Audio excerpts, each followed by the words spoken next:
कहानी शुरू होती है और हम देखते हैं 1880 का वक्त। ये उस वक्त की बात है जब हॉपकिंस फैमिली का बुरे तरीके से मर्डर और रेप कर दिया जाता है और ये जुल्म करने वाले लोग और कोई नहीं थे बल्कि बर्न्स ब्रदर्स गैंग थे। एक खतरनाक गन फाइट हो रही होती है पुलिस और चार्ली बर्न्स के दरमियान, जिसका एंड पे रिजल्ट ये निकलता है कि गैंग के तमाम मेंबर मारे जाते हैं सिवाय चार्ली और उसके छोटे भाई माइकी के अलावा। तमाम लोग मर जाते हैं। यहाँ पर कैप्टन स्टैनली आते हैं और वो चार्ली को कहते हैं कि मैं तुम्हें और तुम्हारे छोटे भाई को आजाद कर दूंगा, जितने भी गुनाह तुमने किए हैं उन सबको मिटा दूंगा, लेकिन शर्त यह है कि चार्ली तुम्हें अपने बड़े भाई को मारना होगा जिसका नाम आर्थर है। आर्थर बहुत खतरनाक और शैतानी दिमाग का आदमी है। ये बिल्कुल साइकोपाथ है जो काफी हद तक एक लेजेंड बना हुआ है और ये इतना खतरनाक है कि दूसरे गैंगस्टर और इसके कबीले वाले लोग भी इसके करीब नहीं जाते, इससे डरते हैं। इवन पुलिस भी इससे डरती है और वो भी उसको नहीं पकड़ सकते क्योंकि उसको पकड़ने की कोशिश करना मतलब अपनी जान के साथ खेलना है। कैप्टन स्टैनली आर्थर को पकड़ना चाहते हैं क्योंकि वो सोचते हैं कि आर्थर जैसे लोग जब तक जिंदा हैं ऑस्ट्रेलिया में कभी अमन नहीं होगा और लोग मरते रहेंगे। कैप्टन चार्ली के छोटे भाई को अपने पास रख लेता है और चार्ली को 9 दिन देता है कि तुम आर्थर को ढूंढो और उसको मार दो। तुम ऐसा कर दोगे तो मैं तुम्हारे भाई को भी आजाद कर दूंगा और इन 9 दिनों में अगर तुमने उसे ना मारा तो तुम्हारे भाई को भी क्रिसमस वाले दिन फांसी दे दी जाएगी। यानी कि चार्ली को अपने बड़े भाई को मारना है छोटे भाई की जान बचाने के लिए। कैप्टन स्टैनली इसलिए ऑस्ट्रेलिया से जुर्म खत्म करना चाहते हैं क्योंकि उनको जबरदस्ती यहाँ ट्रांसफर करवाया गया होता है। यहाँ उनकी वाइफ भी साथ होती है जो बहुत नर्म दिल की है, वो जरा जुल्म होता नहीं देख सकती। इसी वजह से कैप्टन इस जगह को रहने के काबिल बनाना चाहता है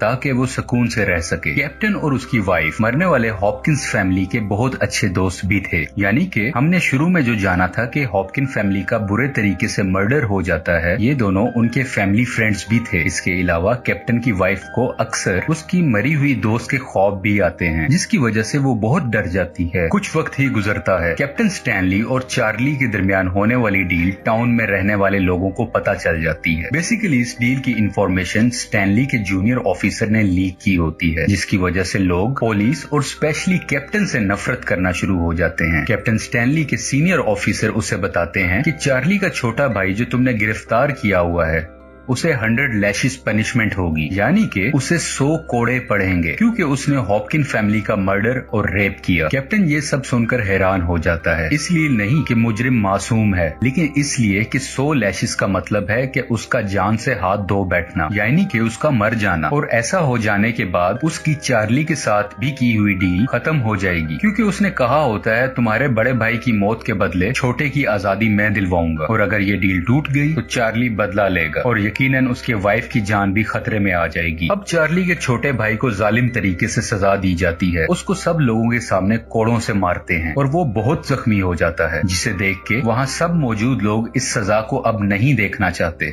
वो नहीं चाहते कि ऐसी सजा मिले इसे, हालांकि वो सब बहुत एक्साइटेड थे कि इसे सबके सामने सजा मिले। इसके अलावा कैप्टन की वाइफ भी बेहोश हो जाती है इस सजा को देखते हुए। अभी 100 में से 40 कोड़े ही मारे गए होते हैं और चार्ली का छोटा भाई बुरी तरह से जख्मी होकर गिर जाता है और मारे जाने वाला लैश उसके गीले खून से भर जाता है। कैप्टन स्टैनली ये सब होता मजीद नहीं देख सकते और उस मारे जाने वाले लैश यानी कि उस कोड़े को खींचकर अपने सीनियर ऑफिसर्स की तरफ फेंक देते हैं, जिस पर लगा खून सीनियर ऑफिसर के मुंह और उसके कपड़ों पर लग जाता है, जिसकी वजह से सीनियर ऑफिसर कैप्टन स्टैनली को जॉब से निकाल देता है, उसको सस्पेंड कर देता है। उसी दौरान दूसरी तरफ हम चार्ली को देखते हैं जो लंबा सफर कर रहा होता है अपने बड़े भाई आर्थर की तलाश में। वो ड्रिंक कर रहा होता है और सोचता है कि उसे अब क्या करना है। इसी सफर में चार्ली एक बूढ़े आदमी से भी मिलता है। बातों के दरमियान उसे पता चलता है कि ये बूढ़ा आदमी एक बाउंटी हंटर है, यानी कि ऐसे किलर्स जो पैसों के लिए लोगों को मारा करते हैं। ये बाउंटी हंटर बर्न ब्रदर्स की तलाश कर रहा होता है। जैसे ही इस बात का चार्ली को मालूम होता है वो उस बूढ़े शख्स को मारकर बेहोश कर देता है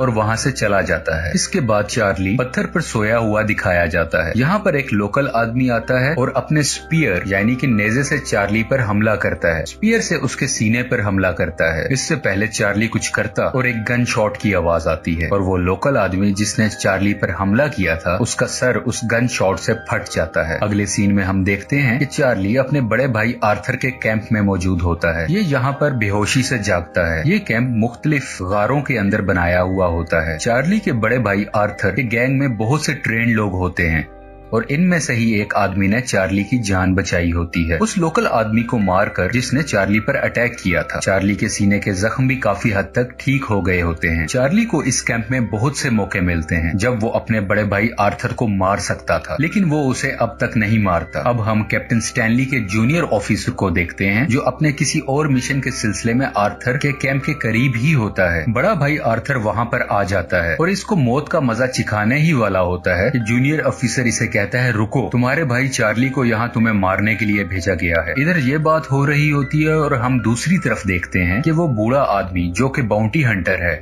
वो कैंप के अंदर आ जाता है और यहाँ पर सोए हुए चार्ली और उसके साथी को रस्सी से बांध देता है। कुछ देर गुजरती है और आर्थर कैंप में वापस आ जाता है और बूढ़े बाउंटी हंटर को पीछे से गोली मार दी जाती है। ये अभी मरने के करीब होता है, मरा नहीं होता। आर्थर इसको आधी मरी हालत में चाकू से तड़पाने लगता है, इसे बहुत टॉर्चर करता है, लेकिन चार्ली सामने आता है और उस बूढ़े शख्स पर रहम करते हुए उसे सुकून की मौत दे देता है, क्योंकि वो नहीं चाहता कि ये आर्थर के हाथों तड़प तड़प कर मरे। अब वो वक्त आ गया है जब चार्ली अपने भाई आर्थर को खुद ही बता देता है कि मुझे यहाँ पर तुम्हें मारने के लिए भेजा गया था, पर मैं तुम्हें नहीं मार पाया, तुम मेरे बड़े भाई हो। वो सब कुछ उसे बता देता है और ये अपने छोटे भाई को जेल से भगाने का फैसला करते हैं। ये दोनों भाई चार्ली और आर्थर पुलिस के कपड़े पहनकर जेल में पहुंचते हैं ताकि खुद को ये पुलिस वाला शो कर सकें और जेल में आसानी से एंटर हो पाएं। और इसके अलावा ये अपने ही साथियों को चोर बनाकर साथ लाए होते हैं। ये जेल में ये कह के एंटर होते हैं कि ये कैदी हमें जेल में पहुंचाने की ड्यूटी दी गई है और अब वो अंदर दाखिल हो चुके होते हैं। यहाँ पर वो अपने छोटे भाई को जेल से आजाद करवा लेते हैं और चार्ली अपने छोटे भाई को लेकर जेल से बाहर आ जाता है। चार्ली का छोटा भाई अभी भी बहुत जख्मी होता है क्योंकि उसे जो 40 लैशेस मारे गए थे वो उस दर्द का अभी तक सामना कर रहा होता है और बिल आखिर चार्ली के ही हाथों मर जाता है। जब वो उसे दफन कर रहे होते हैं तो चार्ली को उसका साथी कहता है कि चार्ली, ये सब तुम्हारी गलती थी, तुम्हें अपने मरने वाले छोटे भाई को छोड़कर नहीं आना चाहिए था। अब हम फिर से कैप्टन स्टैनली और उसकी वाइफ को उनके घर पर देखते हैं। आर्थर और उसका साथी यहाँ आ जाते हैं और कैप्टन के घर पर गोलियां चलाना शुरू कर देते हैं। अंदर एंटर होते हैं और आर्थर कैप्टन को घसीटते हुए दूसरे रूम में ले जाता है और जालिम तरीके से उसे मुक्के और लाते मार रहा होता है क्योंकि आर्थर बदला चाहता है कैप्टन को मार के। आर्थर अपने साथी को आवाज देता है और वो साथी कैप्टन की वाइफ को उसी कमरे में सामने ले आता है जहां कैप्टन जख्मी हालत में होता है और यहाँ पर आर्थर कैप्टन के कंधे पर गोली भी चलाता है। वहाँ पर मौजूद आर्थर का साथी कैप्टन की वाइफ का रेप करने की कोशिश करता है।